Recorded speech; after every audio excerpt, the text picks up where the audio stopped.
Okay, we're back doing some mechanics, and in this case, we're going to take a look at a pendulum. In particular, we want to ask the question, when a pendulum is swinging back and forth, is it really simple harmonic motion? That is, does it follow the same math, the same equation, same behaviors as a spring bouncing back and forth? And in particular, as far as the math goes, keep in mind that simple harmonic motion is anything that satisfies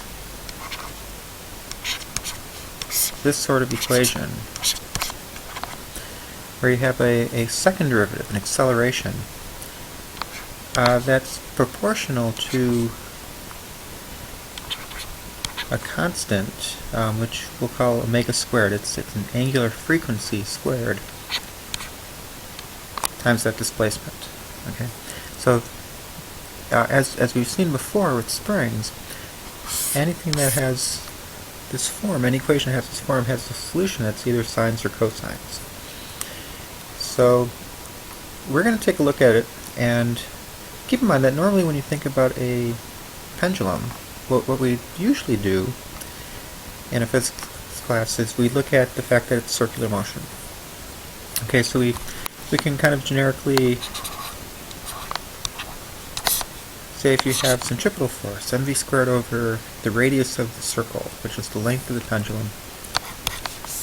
Well, what does that depend on? It depends on the forces.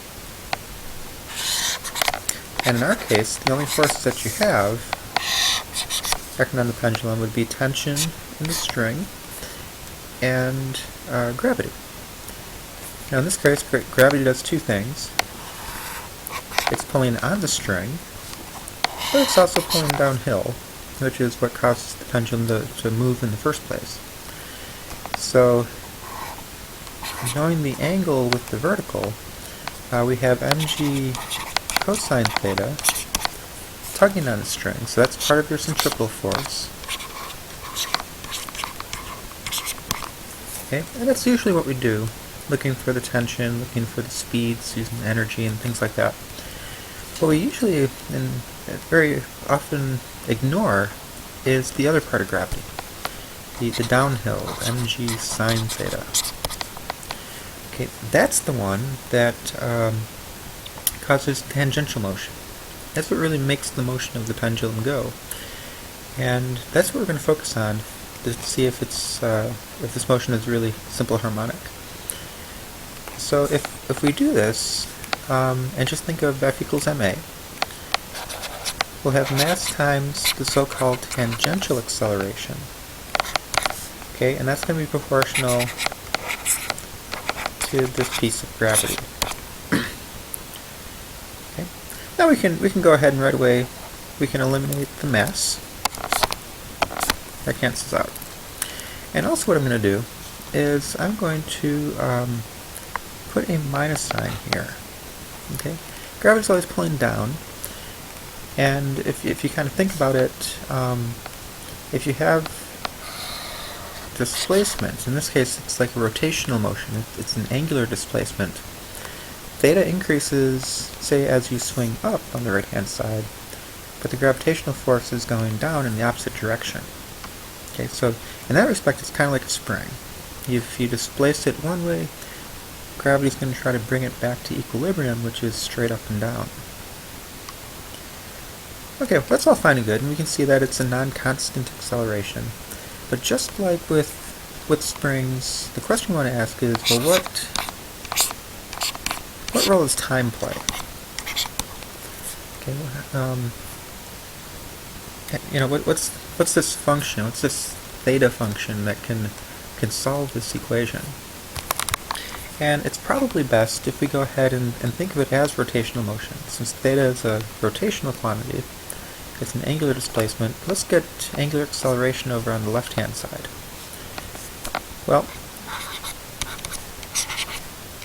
for rotational motion, we have radius times angular acceleration is our tangential acceleration, so we can substitute that in. Alpha times the radius. And we can divide through by the length.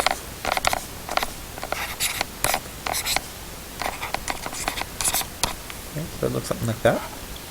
And to get time into the picture, we can remember that angular acceleration, we can write that in a couple ways.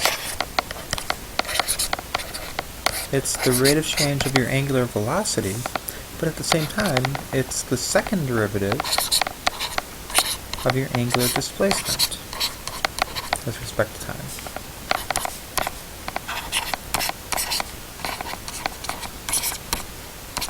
Okay, so this is technically the second order differential equation for your angle for a pendulum.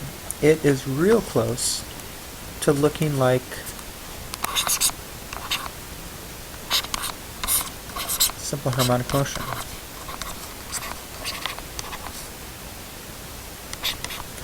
We've got the second derivative with respect to time. We've got a minus sign on the right. We've got a constant on the right. The only difference is we've got the sign. Okay, so technically, a pendulum does not exhibit pure simple harmonic motion. However, there is an approximation we can make, and it's called the small angle approximation.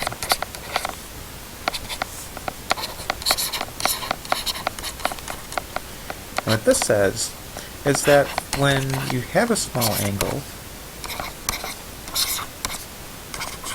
in radians, the sine of that angle is numerically almost identical to the actual number of radians that you're talking about. And the smaller that angle is, the closer it gets to 0, the better this approximation works. So, let's say, for if you raise the pendulums, I usually tell students about 10 degrees or less. We can approximate this equation and make it simple harmonic. So in other words, on the left or on the right-hand side, we can just put theta there in radians. So a pendulum at small angles is approximately simple harmonic. And again, the smaller the angle, the better this approximation works. So right away we have a general solution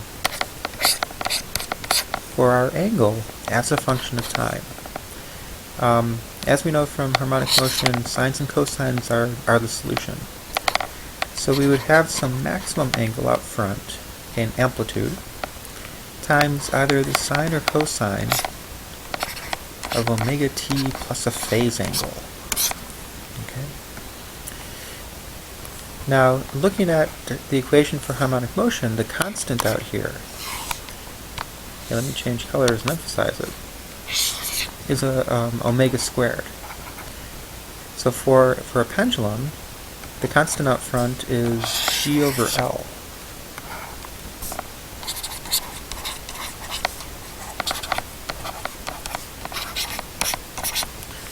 Okay, so that means that the solution is good if our angular frequency is the square root of g over L. Now that's also 2 pi times the frequency, okay, the hertz, which is like how many swings per second you get, which is also the same as 2 pi divided by the period of the swing. Keep in mind that if we combine these two things and solve for the period,